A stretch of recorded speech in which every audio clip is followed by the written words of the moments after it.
Dear viewers, আমাদের চ্যানেলের নিউজটি যদি আপনাদের ভালো লেগে থাকে তবে আমাদের চ্যানেলকে সাবস্ক্রাইব করুন এবং আপনাদের বন্ধু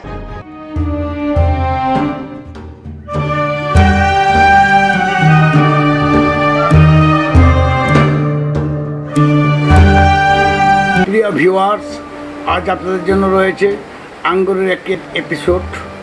এই দেখেন, এই আঙ্গুরগুলো হলো ক্রিমসন।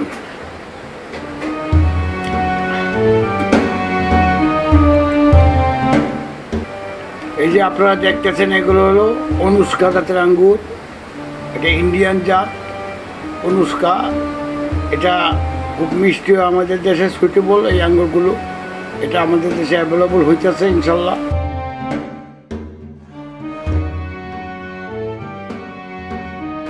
আপনারা এই চারা সংগ্রহ করে লাগাতে পারেন। এরপরে আমি দেখাইতেছি মানিক চমন। এই যে দেখেন, এটা হলো মানিক চমন। এই আঙুরটা খুব ভালো আমাদের দেশে, পরীক্ষিত জাত। এই জাতটা আপনারা লাগাইতে পারেন, এটার নাম মানিক চমন। আরেকটা জাত আছে আপনাদেরকে আমি দেখাইতেছি, যদি ভালো লাগে তাহলে লাগাইবেন। আরও কিছু জাত আছে আমাদের কাছে খুব ভালো, এগুলো আপনারা লাগাইতে পারেন ইনশাল্লাহ। এগুলো আপনার বিদেশি জাত, এগুলো ইটালিয়ান জাত আমরা সংগ্রহ করছি। এটা হলো নুরাস। দেখতেছেন, এই যে নুরাস, এটা একটু হলদে টাইপের হবে, আঙ্গুরটা একটু হলদে। এটা আবার ইন্ডিয়ান জাত। এটা আমাদের মাথায় দেখতেছেন, এটা ইন্ডিয়ান জাত মানিক চমন। এটা হলো ব্ল্যাক রুবি। এটা ব্ল্যাক রুবি হালকা কালো হয়ে আসছে। এটা হলো আগাম জাত, এটা আগে ফলন হয়। আরেকটা জাত দেখা যাচ্ছে আপনাদেরকে, এই যে দেখেন আমাদের টবের গাছগুলো দেখেন, টবের গাছগুলো দেখেন। এগুলো হলো, এটাও ইন্ডিয়ান জাত। এই যে দেখতেছেন, এগুলো টবের গাছগুলো আমাদের ইন্ডিয়ান জাত। এগুলো আমরা টবে লাগিয়েছি, কত বছর লাগিয়েছে, কত বছর ছোটো চারা এগুলো লাগিয়েছি আমরা ইন্ডিয়া থেকে এনে। ইনশাল্লাহ এখন বেশ হৃষ্টপুষ্ট হয়ে গেছে গাছগুলো দিয়ে দেখতেছেন।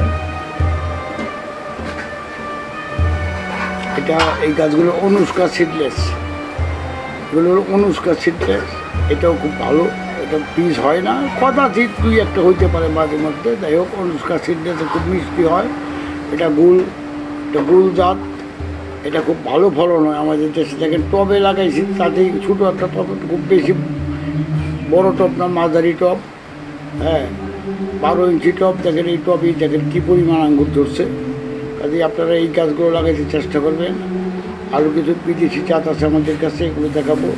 এগুলো আমাদের ইন্ডিয়ান জাত। হ্যাঁ, আমরা নিয়ে আসছি।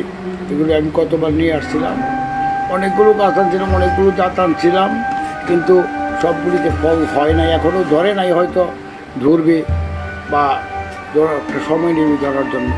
এই যে দেখেন,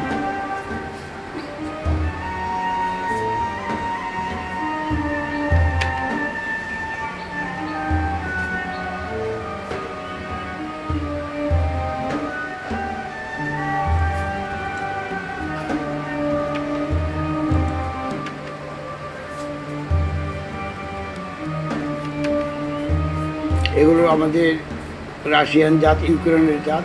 এই জাতগুলো আপনাদের দেখেন, এই জাতগুলো আমাদের পরীক্ষিত জাত। যার লাগবে আপনারা আমাদের স্ক্রিনে দেওয়া নাম্বারে ফোন করে চারাগুলো সংগ্রহ করতে পারবেন ইনশাল্লাহ। তো করে আমাদের স্টক কিন্তু সীমিত। এই যে দেখতেছেন, এটা হলো ক্রিমসন।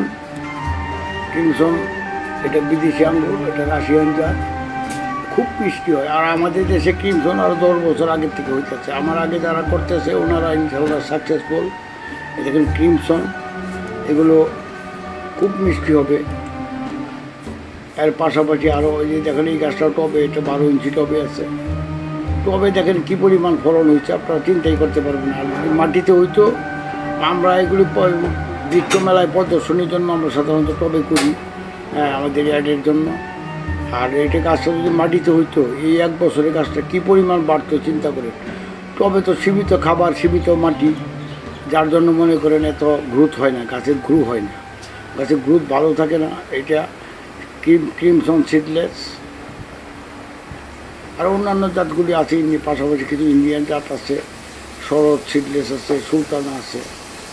আপনাদেরকে এই যে দেখেন এই জাতটা হলো সুলতানা, এটা ইন্ডিয়ান জাত, এটার নাম হলো সুলতানা, এটা ইন্ডিয়ান জাত। এটা প্রচুর পরিমাণে হয়, মানিক চমন আর সুলতানা এই দুটা প্রচুর পরিমাণে আমাদের দেশে হয়। এটা আরও 10 বছর 15 বছর যাবত আমাদের দেশে বাগান করতেছে, অনেকেই শখ করে বাগান করছে, অনেকে কমার্শিয়াল বাগান করছে, যারা সফল বাগানি আর কি। তারপরে আপনাদেরকে দেখাবো যেটা আমাদের কাঙ্ক্ষিত জাত, সেটা হলো বাইকুনুর। এই দেখতেছেন এটা হলো বাইকুনুর, এটা এখানে আঙ্গুরগুলো হলো বাইকুনুর কাঙ্ক্ষিত জাত। এই জাতটা হলো বাইকুনুর, যেটার কথা আমরা সবসময় বাইকুনুর সবার থেকে ভালো জাত। এই দেখেন বাইকুনুর, এই গাছটা টবেতে, এই দেখেন টবে গাছটা কী পরিমাণ ফল ধরছে একটা টবের। এইটাও গত বছরের গাছ, এই জাতগুলো আমি গত বছর আমি এইটা আপনার বিয়ার রুটের চারা আমি সংগ্রহ করছিলাম। অসুবিধা নাই, বিয়ার রুট বলতে কি মানে খোলা চারা আর কি, মানে খোলা শিকড় অর্থ হলো বিয়ার রুট, আর কোনো কিছু না। এগুলিতে আমরা সব গুটি কলম করছি, এগুলি সাধারণত কাটিং হয় না। আমরা বহু চেষ্টা করছি, এগুলি কাটিং হয় না, এগুলি সাধারণত গুটি কলমই করতে হয়। যাই হোক, আমরা গুটি কলম করছি, গুটি কলমের মাধ্যমে চারাগুলি তৈরি করে আমরা আপনাদেরকে দেওয়ার চেষ্টা করতেছি। এটা আমি 7টা গাছ আনছিলাম, 2টা বিক্রি করে দিয়েছিলাম টপ সহ, আর 5টা গাছ এখন আমার রেডি আছে, 5টা বাইকুনো। এটা থেকে আমি এই বছর অনেক কলম করছি, প্রায় 30-40টার মতো কলম করছি। এই কলমগুলি আপনারা পাইতে পারেন আমাদের কাছে, স্ক্রিনে দেওয়ার নাম্বারে যোগাযোগ করে এই কলমগুলি আপনারা নিতে পারবেন ইনশাল্লাহ। এই কলমগুলি আপনার আগামী বছর ফল দিবে, এই তো মানে এই আগামী সিজনে ফল দিবে আর কি। এখন তো ছোটো গাছ, আগামী সিজনে ফল দিবে। এই ফেব্রুয়ারিতে আপনার জানুয়ারিতে কেটে দিলে ফেব্রুয়ারিতে ফুল আসবে, 1 মাসে ফুল এসে পড়ে যে এই সিজনে পড়ে যে এরকম বড়।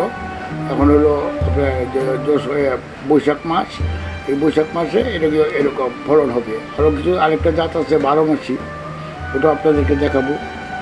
ওইটা অনুষ্কা জাতিরই অনুষ্কারই একটা গ্রুপ। এই যে দেখেন এই যে ফল, আবার এই যে উপরে দেখেন এই যে ফুল, এই যে দেখতেছেন এই যে ফুল, এটা অনুষ্কা জাতিরই একটা জাত, অনুষ্কারই একটা জাত। এই যে দেখেন যে মানিক চমন এবং সুলতানা, এই যে এটা আবার মানিক চমন না, এটা বাছাই করে আপনারা নিতে পারেন। কিন্তু গাছের প্রতি যত্নশীল হইতে হবে। এই দেখেন টবে, আমাদের গাছগুলো সব টবে, গাছের প্রতি কেয়ার নিতে হবে। মাসে কীটনাশক স্প্রে করতে হবে, ছত্রাকনাশক স্প্রে করতে হবে। গাছ নিয়ে রেখে দিলেই ঠিক, লাগাই রেখে দিলেই ফল হবে না। এটার আঙ্গুর চাষি উদ্যোক্তাদের মাঝে একটা জিনিস ইদানিং বেশি কাজ করছে, সেটা হলো বিয়ার রুটের আঙ্গুরের চারা কী এবং এটা কোথায় পাওয়া যায়, এইসব কল্পনা নিয়ে সবাই ব্যস্ত। আসুন আজ আমরা দেখাই বিয়ার রুট কী। এই যে দেখেন শত চারা, এগুলো হলো বিয়ার রুটের চারা। ইটালি ছাড়া অন্যান্য দেশগুলোতে যেমন রাশিয়া, ইউক্রেন, জাপান, কোরিয়া, অন্যান্য দেশেও এই বিয়ার রুটের চারা তৈরি হচ্ছে। আমি এই ভিডিওটি দেখাচ্ছি ইটালিয়ান একটা ফ্যাক্টরিতে কীভাবে তৈরি করা হয়। যে দেখতেছেন শত কর্মচারী এগুলো দেখেন বাছাই করতেছে, কেউ বাঁধতেছে। এগুলো ক্ষেত থেকে উঠিয়ে এনে এখন এগুলো প্রক্রিয়াজাত করে রপ্তানি করার জন্য প্রক্রিয়াজাত করা হচ্ছে। আর এই যে দেখতেছেন এই মহিলা এই সায়নগুলোরে আলাদা করতেছে, কেটে কাটিংগুলো রুডি স্টক, আবার কেউ আলাদা করতেছে সায়ন বলতে মাথায় যে ডোকাটা লাগানো হয় তাকে বলে সায়ন। এই যে দেখতেছেন এগুলো হলো সায়নগুলো কীভাবে লাগানো হয় আপনাদেরকে আমি এরপরে দেখাচ্ছি। এই যে দেখেন ফাঙ্গিসাইডের পানিতে এগুলো ভিজিয়ে কোকোপিট এবং উড ডাস্ট মানে কাঠের গুঁড়ো, ওই মিল থেকে যে কাঠের গুঁড়ো পাওয়া যায় সেই কাঠের গুঁড়ো আর কোকোপিট একসঙ্গে মিশিয়ে বক্সগুলিতে গ্রাফটিং করা কাটিংগুলোকে ময়শ্চারাইজের জন্য বেশ একটা সময়ের জন্য ওখানে রেখে দেওয়া হয়। ওখানে হালকা তাপ, উষ্ণতা এবং আর্দ্রতা দুটি মিলিয়েই এগুলো ওখান থেকে দেখেন চারা গজিয়ে গেছে। এগুলো শেষে খেতে নেওয়া হয়। এই দেখেন কীভাবে কাটিংগুলি কাটছে। এগুলো গ্রাফটিংয়ের জন্য সায়নগুলো কেটে দিচ্ছে এবং মেশিনের সাহায্যে কাটছে। এগুলো দেখেন রুড স্টকের সাথে সায়ন কীভাবে জোড়া দিচ্ছে। এই যে দেখতেছে, এই যে দেখেন ওনারা এই মহিলাগুলো সায়নগুলি এবং রুড স্টক একসাথে কেটে জোড়া দিচ্ছে। এই দেখেন সায়নগুলো নিতেছে এবং এই যে রুড স্টকে মেশিনে একদম ফিটিং করে দিচ্ছে। এই যে দেখতেছেন কীভাবে কাটতেছে। এগুলো যেহেতু তাদের লক্ষ লক্ষ গ্রাফটিং করে, লক্ষ লক্ষ বিয়ার রুটের চারা তৈরি করে, এই জন্য তারা এই মেশিনের সাহায্যে অতি সহজে এবং অতি তাড়াতাড়ি অল্প সময়ের ভিতর অনেকগুলো গাছ তৈরি করা সম্ভব। এই যে দেখতেছেন মহিলা কর্মচারীরা কাজ করতেছে, কেউ এক একজন এক এক সেকশনে কাজ করতেছে। এই সেক্টরগুলো ভাগ আছে, এখানে এক একজন এক এক সেক্টরে কাজ করতেছে। সেক্টরগুলো ভিন্ন ভিন্ন ধারা রয়েছে। এই যে দেখেন কেউ সুতা করতেছে, এই মেশিনের সাহায্যে সুতা করতেছে, আবার সুতা ডালগুলোকে আবার মেশিনে দিয়ে আবার ক্রাফটিংয়ের মাধ্যমে এগুলো আবার চারা তৈরি করতেছে। আবার কেউ যে ফাঙ্গিসাইডের করে ভিজাইতেছে। তারপরে সায়নগুলোকে মশলাইতে রাখার পর বের করে আনা হয়েছে। এগুলো একটা নির্দিষ্ট তাপে এবং পানি দিয়ে রাখা হয়েছে। এগুলোর সাথে যে ময়লাগুলো আছে এগুলো পরিষ্কার করা হচ্ছে। যে কোকোপিটগুলি বা উডেন ডাস্টগুলো যে রয়েছে এগুলো সব সরিয়ে দেওয়া হচ্ছে। এই যে দেখেন এখানে অনেকগুলো চারা রাখছে বলে এটা একটা গ্রিন হাউস, এখানে রাখছে চারাগুলো বাজারজাত করার জন্য। এখন ফাইনাল প্যাকেট করবে করে তারপরে রপ্তানি করবে। এই শেডটাতে দেখেন অনেক চারা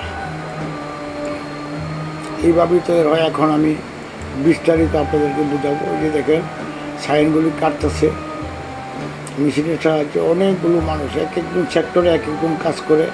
ওনাদের কাজ হলো গ্রাফটিং করা, যেমন সায়ন এবং রুড স্টক একসঙ্গে করা। আর ওনাদের কাজ হলো মাঠ থেকে রুড স্টক সংগ্রহ করা। রুড স্টক সংগ্রহ করে নিখুঁতভাবে রুড স্টক তৈরি করে দেওয়া ওনাদের কাজ।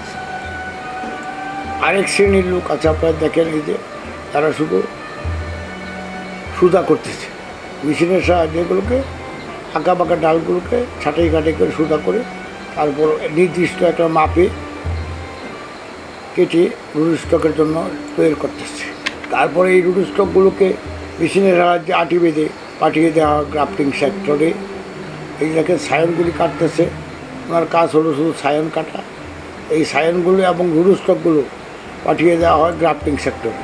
গ্রাফটিং সেক্টরে মেশিন দ্বারা সায়ন এবং রুড স্টক একসঙ্গে জোড়া দেওয়া হয়। সায়ন কাটতেছে আর মেশিনে একদম রুড স্টক কেটে নিতেছে। এই যে দেখেন ওই বস্তাতে সায়নগুলোকে ফাঙ্গিসাইডে ভিজিয়ে নেওয়া হয়েছে, যাতে সায়নে কোনো পয়জন না থাকে বা কোনো ফাঙ্গাস না থাকে।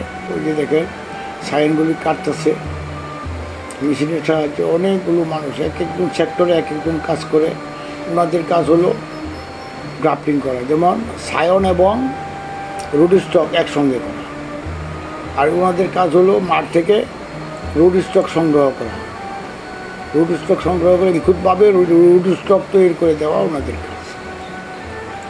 আরেক শ্রেণীর লোক আছে, আপনারা দেখেন এই যে তারা শুধু সুতা করতেছে মেশিনের সাহায্যে। এগুলোকে আঁকা বাঁকা ডালগুলোকে ছাঁটাই কাটাই করে সুতা করে তারপর নির্দিষ্ট একটা মাপে কেটে রুড স্টকের জন্য তৈরি করতেছে।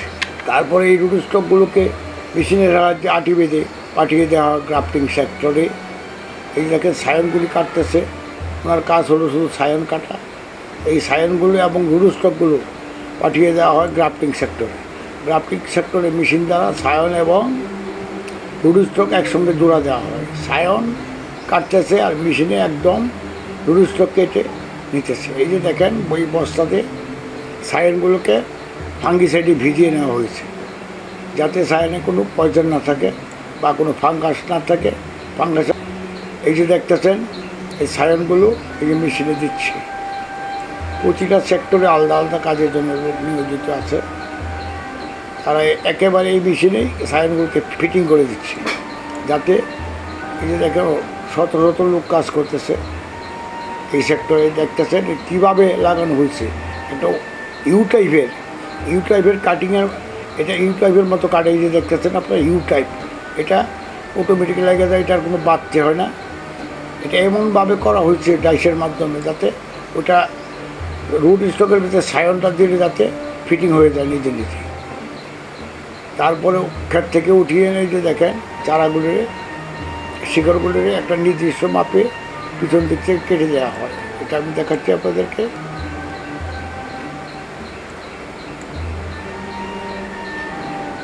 এই যে দেখতেছেন এগুলো হলো ফাঙ্গিসাইডে ভিজিয়ে এগুলো এখন দিবে একটা বক্সের ভিতর। এই যে বক্সের ভিতর রাখবে, বক্সগুলো কোকোপিট এবং উডেন ডাস্ট দুটোই মিশিয়ে ওই যে দেখতেছেন আপনার উডেন ডাস্ট দেওয়া হইতেছে। এই উডেন ডাস্ট দিলে হালকা করে পানি দিয়ে দিবে, পানি দিয়ে দিলে ওখানে রাখবে। দেখো উডেন ডাস্টগুলো দিতেছে ময়শ্চারাইজারের জন্য, এটা দিতেছে হালকা পানি দিয়ে ভিজিয়ে দিচ্ছে যাতে ওখানে শিকড় গজাবার ক্ষমতা সঞ্চয় করে।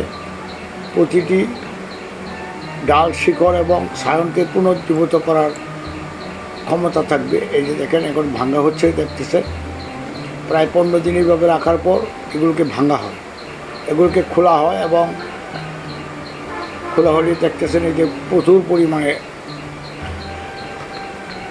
ডগা গজিয়েছে। এখন এগুলিকে মাটি পাঠিয়ে দেওয়া হবে। মাঠে যেখানে সাইনগুলো রোপণ করা হবে সেখানে পাঠিয়ে দেওয়া হবে। পরিষ্কার করতেছে পানি দিয়ে, পানি দ্বারা পরিষ্কার করে এগুলোকে এখন ফাঙ্গিসাইডে জলে চুবিয়ে এগুলো পাঠিয়ে দেওয়া হবে মাঠে। মাঠে এক শ্রেণীর কর্মচারী আছে, ওটা আরেক সেক্টর, ওখানে তারা এগুলো মাঠে লাগাবে। এই দেখছে যে ট্রাক দিয়ে নিয়ে যাচ্ছে, এই যে তাদের মাঠ। এই জমিতে সুন্দরভাবে এই যে পলিথিন বিছিয়ে দিচ্ছে, কালো পলিথিন। তারপরে সারিবদ্ধভাবে গাছগুলোকে পলিথিনের ভিতর ছিদ্র করা আছে, সেই ছিদ্রতে এই যে লাগাইতেছে। লাগানোর পর এগুলো 1 মাস 1.5 মাসের ভিতরেই এই পূর্ণাঙ্গ গাছে পরিণত হয় এবং নিচে প্রচুর শিকড় জন্মায়। এই যে দেখতেছেন ডালগুলো, এই যে এগুলো হলো অনির্বাচিত ডাল, এগুলো কেটে দেওয়া হচ্ছে।